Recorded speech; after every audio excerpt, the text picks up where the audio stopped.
بسم اللہ الرحمن الرحیم۔ شروع اللہ کے نام سے جو بڑا مہربان نہایت رحم والا ہے۔ مجھے اللہ کو ماننا ہے، مجھے اللہ کو تسلیم کرنا ہے، مجھے اللہ کے سامنے کھڑے ہونا ہے، مجھے میرے رب نے موت دینی ہے، پھر میرے سامنے کھڑے کرنا ہے، میں اس دن سرخرو ہو جاؤں، میں اس دن کامیاب ہو جاؤں، وہ میرے سیدھے ہاتھ میں پیپر پکڑا دے اور میرا نعرہ ہو، ابھی آپ لوگ نعرے نہیں لگا رہے تھے، یہ خوشی کا اظہار ہوتا ہے، فَأَمَّا مَنْ أُوتِيَ كِتَابَهُ بِيَمِينِهِ، جس کے سیدھے ہاتھ میں پیپر آئے گا فَيَقُولُ وہ ایک نعرہ لگائے گا، تو اس کو قرآن نے لفظ بنا دیا، هَاؤْمُ اقْرَءُوا كِتَابِيَهْ، وہ کتاب لے کر وہ کہیں گے تم کیوں ہے مرد یا عورت، وہ کہے گا یا کہے گی میرا پیپر دیکھو، پیپر دیکھو، پاس ہو گیا، پاس ہو گئی۔ اب وہ جو پکڑے ہوئے ہیں وہ کہیں گے کیسے ہوگی، تم کیسے پاس ہو گئے، تو وہ آگے کہے گی یا کہے گا انی ظننت انی ملاق حسابی، مجھے پتا تھا مجھے حساب دینا ہے، مجھے حساب دینا ہے، میرے سر پر میرے اللہ کی نظر ہے، وہ مجھے دیکھ رہا ہے، میں تیاری کرتا، جیسے آپ جو تیاری کرتے ہیں بڑے اچھے نمبروں سے پاس ہو جاتے ہیں، جو ہماری طرح خالی کتابیں کھول کے دیکھتے ہیں پھر وہ گزارنے والی پاس ہوتے ہیں۔ تو اوپر سے جواب آئے گا اللہ کا فَهُوَ فِي عِيشَةٍ رَاضِيَةٍ فِي جَنَّةٍ عَالِيَةٍ قُطُوفُهَا دَانِيَةٌ، مبارک میرے بندے کو وہ آئیڈیل ہوم، آئیڈیل لائف۔ دیکھو اچھو، دنیا آئیڈیل ہوم بھی نہیں، آئیڈیل لائف بھی نہیں، یہ پیپر ہے، پیپر ہو رہا ہے، مالدار کا بھی، فقیر کا بھی، بادشاہ کا بھی، عورت کا بھی، مرد کا بھی پیپر ہے، جو دینے میں کامیاب ہو گیا آئیڈیل لائف اب شروع ہوگی، تجھے ہو آئیڈیل لائف مبارک ہو۔ کہاں؟ فی جنت عالیہ، عالی شان جنت میں، کیا اس میں؟ قطوفها دانیہ، پھلوں کے خوشے جھکے ہوئے پکے ہوئے، کیا کریں؟ کلو، کھاؤ، وشربو، پیو، ہنیہ، ہنیہ کیا ہے؟ کھاؤ گے بیماری کوئی نہیں، پخانہ کوئی نہیں، پیو گے بیماری کوئی نہیں، پیشاب کوئی نہیں، کیوں؟ بما اسلفتم فی الایام الخالیہ، وہ جو لاہور میں مجھے تم راضی کر گئے، مجھے راضی کر، آج اس کا صلہ ہے کہ جاؤ ہمیشہ کی زندگی میں داخل ہو جاؤ، موت مر گئی، بڑھاپا مر گیا، دکھ مر گئے، غم مر گئے، بے چینیاں مر گئیں، شرمندگیاں مر گئیں، ہر دکھ درد میرا رب چن دے گا، چن دے گا۔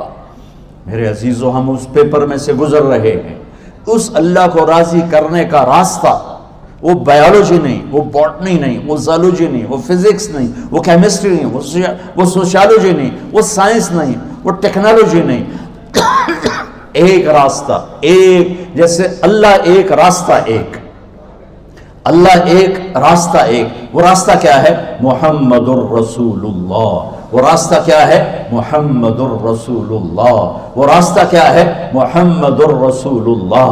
یہ ساری میری نسل محمدی بن جائے، لا الہ الا اللہ کا دوسرا حصہ محمد الرسول اللہ۔ لفظ اللہ 4 حرف ہیں، لفظ محمد بھی 4 حرف ہیں، سبحان اللہ۔ لفظ اللہ میں کوئی نقطہ نہیں، لفظ محمد میں بھی کوئی نقطہ نہیں، لفظ احمد میں بھی کوئی نقطہ نہیں۔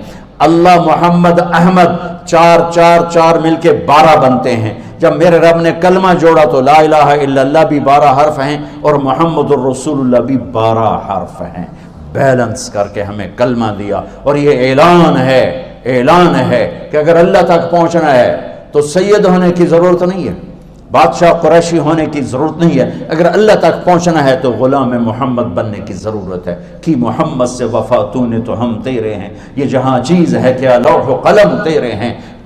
تو میرے عزیزو، اللہ آپ کو دنیا کا علم بھی خوبصورت دے، اتنا دے کہ آپ باہر کی ڈگریوں کے محتاج نہ رہو، آپ کو امریکہ اور فرانس اور یورپ اور آسٹریلیا کی ڈگری کی محتاجی نہ رہے، تمہارا اپنا علم اتنا زبردست ہو کہ تم سے سیکھنے لوگ آئیں۔ یہ تب ہوگا جب ہمارے ادارے علم دینے والے بنے اور تم لینے والے بنے، نہ تم لینے والے ہو نہ یہ دینے والے۔ میری نسل میں صرف ڈگری کا شوق رہ گیا کہ مجھے پیپر ہاتھ میں آ جائے اور مجھے کوئی جاب مل جائے، مجھے کوئی جاب مل جائے، مجھے کوئی جاب مل جائے۔ میں چاہتا ہوں تمہارے سینے اس علم کے ساتھ اتنے روشن ہوں کہ دنیا تمہارے سامنے جھکے۔ اللہ نے آدم کے سامنے فرشتوں کو جھکایا علم کی بنیاد پر، علم کی بنیاد پر، علم کی بنیاد پر۔ جب فرشتے جھک گئے تو دنیا کی طاقتیں بھی جھکیں گی۔ اب علم والے بنو، صرف ڈگری والے نہ بنو، علم والے بنو، علم والے بنو۔ وعلم آدم الاسماء كلها اقرأ باسم ربك الذي خلق خلق الانسان من علق اقرأ وربك الاكرم الذي علم بالقلم علم الانسان ما لم يعلم۔ ہماری شان علم میں پوشیدہ ہے، ہماری بڑائی علم میں پوشیدہ ہے، لیکن میرا درد ہے، میرا دکھ ہے کہ میری نسل کو علم کا شوق نہیں، صرف ڈگری کا شوق۔ جاب مل جائے، ڈگری مل جائے، چاہے کچھ بھی نہ آتا جاتا ہو۔ در مصطفیٰ پر جھکنے کے لیے کوئی لمبے چوڑے کام نہیں ہے، چند باتیں بتاتا ہوں، اسی سے سارا کام ہو جائے گا۔ ایک نماز ہے جو میرے رب نے 5 وقت فرض کی ہے، اس میں معافی کوئی نہیں ہے۔ میرے نبی دنیا میں تشریف لائے، سبحان اللہ، کس انداز سے آئے کہ پیدا ہوئے، پیدا ہونے کی شان یہ تھی کہ ختنہ ماں کے پیٹ سے ہوا پڑا تھا۔ پیدا ہونے کی شان یہ تھی کہ ناف اور آنت کٹی ہوئی تھی ماں کے پیٹ سے۔ پیدا ہونے کی شان یہ تھی کہ آپ باہر نکلے تو خوشبو پھیل گئی، گندگی کوئی نہیں باہر آئی، خوشبو پھیلی، نور پھیلا اور مہک گیا پورا کمرہ۔ پیدا ہونے کی شان یہ تھی کہ جب ماں کے پہلو میں لٹایا تو آپ نے ایک دم کروٹ بدلی، ماں بھی ڈر گئی، دائی بھی ڈر گئی، شفا بنت اسد۔ آپ نے اس سجدے میں سر رکھا ایسے، فل سجدہ، گھٹنے اٹھا کے ہاتھ رکھ کے، یعنی اوندھے نہیں ہوئے، سجدے میں گئے، سجدے اور لمبا سجدہ کی، اور لمبے سجدے کے بعد یہاں اس ہاتھ پہ زور اور یوں چھاتی اٹھائی اور اس ہاتھ کو اوپر کر کے انگلی ایسے کی تو نور ہی نور چاروں طرف پھیل گیا۔ اور پھر آپ گرے اور معصوم بچہ آتے ہی سجدہ لے کر آئے، امت کو پیغام دیا کہ سجدے لایا ہوں۔ وہ جی پڑھی نہیں جاندی، وہ جی میٹنگ تھی، وہ جی یہ تھا، وہ جی لیکچر تھا۔ ہائے ہائے، کربلا سے بڑی مصیبت تو نہیں آتی تم پر جب وہاں میرے نبی کے نواسے نے نہیں چھوڑی تو باقیوں کے لیے چھوڑنے کی گنجائش مٹا دی ہے۔ اور جب دنیا سے جا رہے تھے اور آپ کے آخری الفاظ تھے الصلاۃ وما ملکت ایمانکم، نماز نہ چھوڑنا، نماز نہ چھوڑنا، اور میری امت کے غریبوں پر رحم کرنا، نماز نہ چھوڑنا، میری امت کے غریبوں پر رحم کر۔